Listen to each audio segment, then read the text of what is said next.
definition of SLA. So, what is SLA? SLA, or second language acquisition, is the process of learning a language other than one's first language. It includes natural and structured methods involving the development of language proficiency through interaction with native speakers and formal education focused on grammar, vocabulary, and linguistic rules. SLA examines cognitive, social, and instructional aspects of language learning, drawing from theories like behaviorism, social cultural frameworks, and universal grammar to understand and enhance how people learn non-native languages in various settings, such as immersion programs or classroom instruction. Now, what is the difference between learning and acquisition? Well, acquisition refers to the natural, gradual process of developing language ability through real-life communication interactions with native speakers, typically without formal instruction or a conscious focus on the details of the language. It happens intuitively and mirrors how young children acquire their first language. Learning is a deliberate process involving the study and analysis of language components like grammar and vocabulary, usually in a classroom environment with teachers. It focuses more on understanding the structure of the language, often resulting in knowledge about the language rather than fluency in using it. Activities tied to learning often dominate traditional language teaching methods, aiming to build analytical knowledge as shown in tests. However, these methods may not lead to the same level of fluency achieved through acquisition, which involves constant interaction and practical use of the language, often in immersive settings. The distinction between acquisition and learning can also align with individual learning preferences. Some thrive with an analytical and structural approach, while others benefit from a holistic immersive experience. However, those with primarily learning-focused exposure to an L2 or second language often develop less overall proficiency compared to those who experience extended interaction-driven acquisition. I will explain about the factors that influence SLA. The first one is age. Age is a significant factor in second language learning. Younger learners often achieve greater success in language learning. This is explored through the critical period hypothesis. The hypothesis stated that language learning must occur before a certain age in order to be native-like level, especially in pronunciation. And this hypothesis is based on the concept of neuroplasticity, which refers to the brain's ability to adapt and learn. Neuroplasticity is believed to be more active in children. The next one is gender. Females tend to use more learning strategies and are generally more motivated and positive toward second language learning than males. However, performance results are vary, with some studies suggesting females perform better than males, while others suggest the opposites. The next one is motivation. Highly motivated learners usually achieve greater success. And there are two types of motivation. The first one is integrative, which is the desire to achieve proficiency in a new language in order to participate in the social life of the language community. And the second one is instrumental, which is the desire to achieve proficiency in a new language for utilitarian reasons, such as job promotion. The next one is working memory. Working memory related to the ability to store and process information at the same time. It helps with vocabulary, grammar, and even skills like reading and listening. The next one is first language. The first language plays an important role in learning a second language because learners often use their knowledge of the first language when trying to communicate in second language. First language can facilitate SLA when there are similarities or even interfere when there are differences. Next is affective factors. Affective factors are emotional influences that can affect language learning. For example, teenagers are often more self-conscious than younger children, so if they feel embarrassed or unwilling to try new sounds in language, it can hinder their learning. The last one is context of second language learning. In SLA, context refers to the learning environment and the linguistic situation. The environment could be immersion, study abroad, or a classroom, while linguistic context involves factors like the conversation topic, and the people that the learners interacting with. When we think about how people learn a second language, there are different methods or approaches that focus on different parts of the learning process. And now we will discuss the method. The first one is linguistic method, which focuses on learning the rules of the language, like grammar and sentence structure.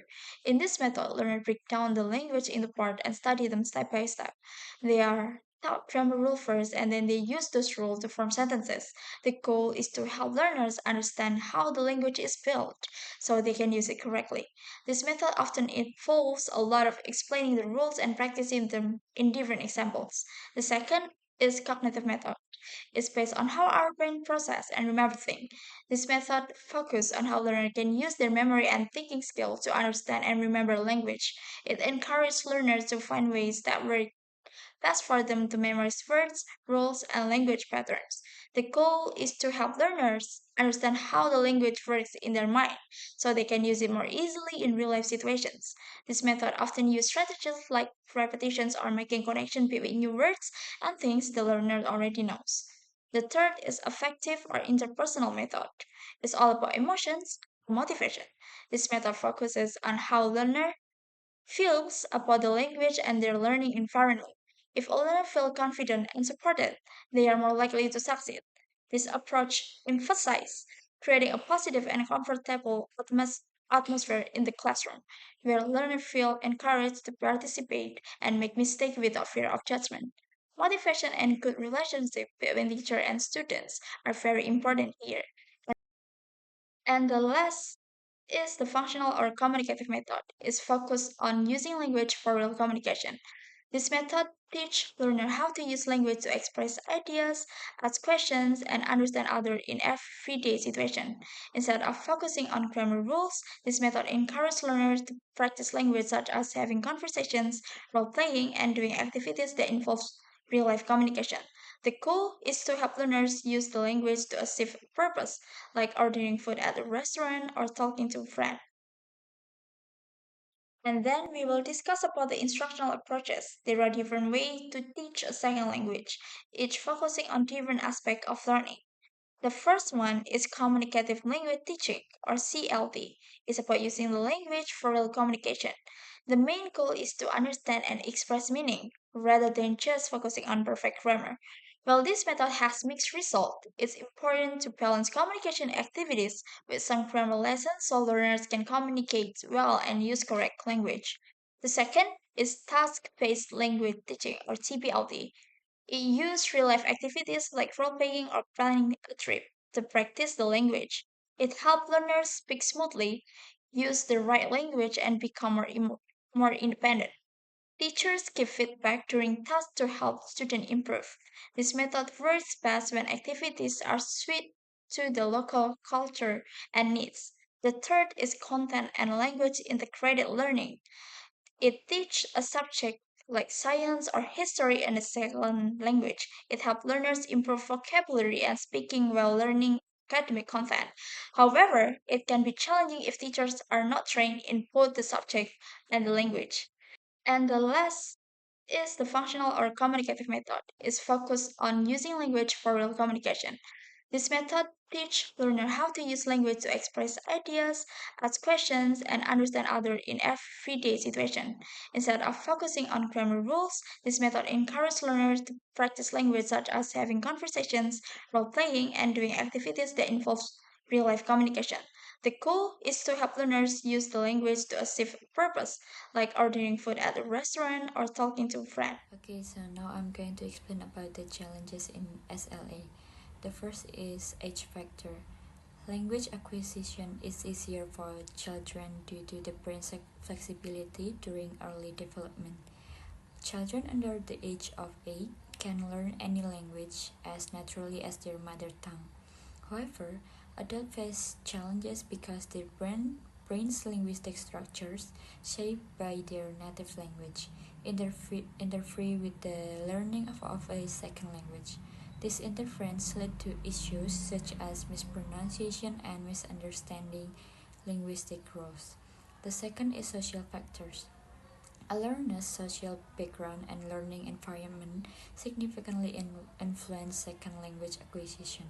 For instance, students from rural areas often face difficulties due to limited access to qualified teachers and effective teaching methods, which hinders their confidence and competence.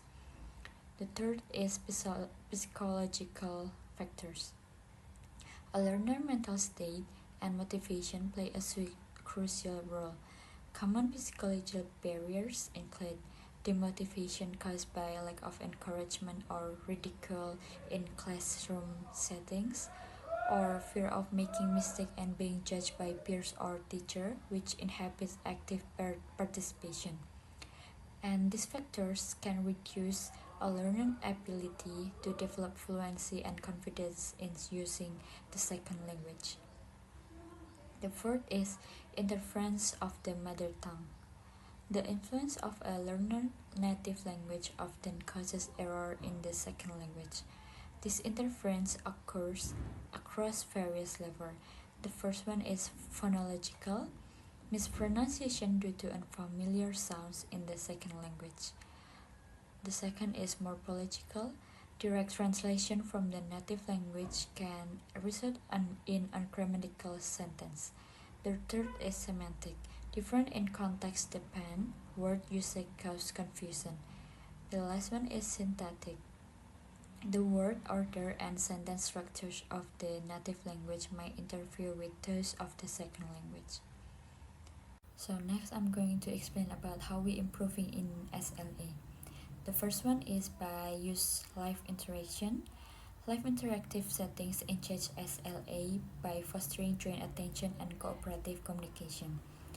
Engaging in role plays, discussion, and immersive environments helps learner internalize language use originally. These activities tap into the social brain's capacity to process language more effectively when interaction is real-time and dynamic. The second one is incorporate joint activity. Collaborative tasks that align learners' goals, such as game or role-specific exercise, can improve language fluency and comprehension. For example, role play that stimulate real-life scenarios allow learners to rapidly practice specific vocabulary and sentence structures, solidifying their understanding through repetition and contextual use. The last one is apply comprehensible input theory. According to Cranston theory, learners acquire language best when exposed to slightly challenging input, content just beyond their current proficiency level. This should be delivered in a low-stress environment to reduce anxiety and encourage natural learning. Teachers can scaffold learning by gradually introducing new material while reinforcing existing knowledge. Now we'll dive into some relevant studies that have significantly contributed to our understanding of SLA.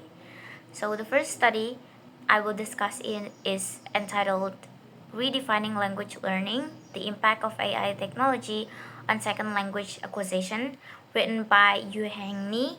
The main objective of this article is to discover the impact of AI in the field of SLA, analyzing its positive and negative aspects to raise awareness of AI's potential influence on the future of language learning.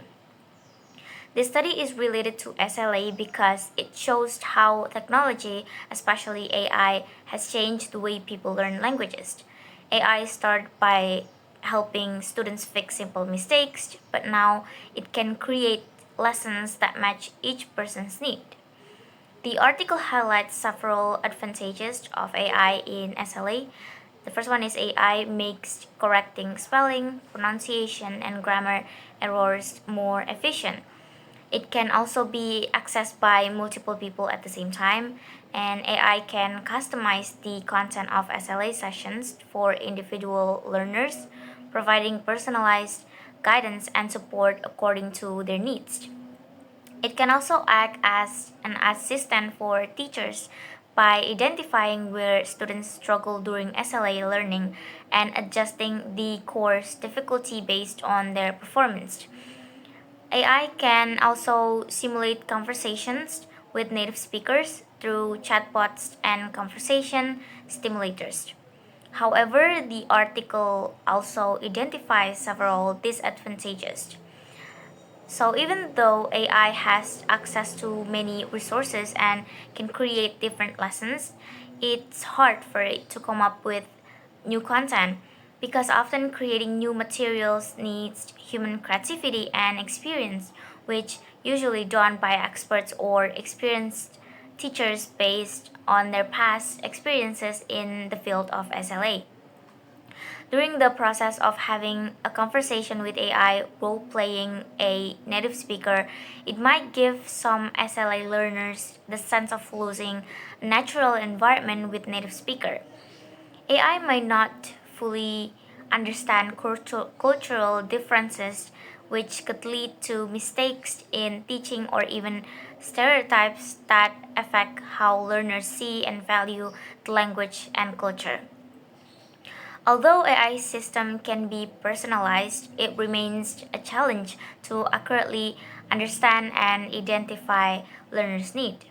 So to address these challenges, the author suggested by these things. So the first one is AI can assist teachers in completing some simple jobs, but instruction and support from humans should be a necessary part of SLA education. AI can learn local slang based on cultural context to help the learners establish a more localized language system and expression. The education system could conceal the AI's identity to help learners feel more confident, thinking they are talking to a real person. Let's now move on the next study. The second study I will discuss is titled Anxiety in Second Language in Relation to Students' Speaking Performance, conducted by Rachel J. Daimil and colleagues. The aim of this study is to explore how language anxiety affects the speaking abilities of third year students from various colleges at Jose Rizal Memorial State University. This study is closely related to SLA because linguistic anxiety plays a significant role in learning a second language, directly impacting a learner's ability to communicate both orally and in writing. This type of anxiety is different from the regular anxiety students feel about other school subjects because learning a foreign language involves unique challenges like using self-expressions and building confidence in a new way. Some students who are already anxious might be more likely to feel this way, but even students who usually do well in other classes can struggle with language anxiety. The study revealed that students with higher anxiety levels performed worse in English speaking, particularly in vocabulary use and comprehension. When students felt more anxious, they struggled to find the right words and phrases and answered questions less accurately. Also, while both male and female respondents experienced similar levels of anxiety, their speaking performance differed. Female students' responses were more fluent and expressive, while male students' responses tended to be poetic. The study identified three main sources of language anxiety. The first one is communication apprehension. So, this suggests that the students don't speak out because they are shy. The second one is lacking self confidence due to the lack of subject matter expertise. They have a restricted vocabulary and or ill prepared. So they worry about their grammar and pronunciation and feel inferior to their classmates who speak English well. And the last one is fear of being judged negatively. So they worry about being criticized or negatively evaluated in front of others. And the suggestions from the study is to encourage children to speak English freely. Teachers might give them simple, engaging oral assignments that are varied and enjoyable. And to get both male and female students involved, teachers could employ debate, panel discussions, reporting, vlogging, and other techniques. Students might thus be encouraged to use English in other classes, And to avoid causing anxiety in students, teachers could address the entire class when giving feedback.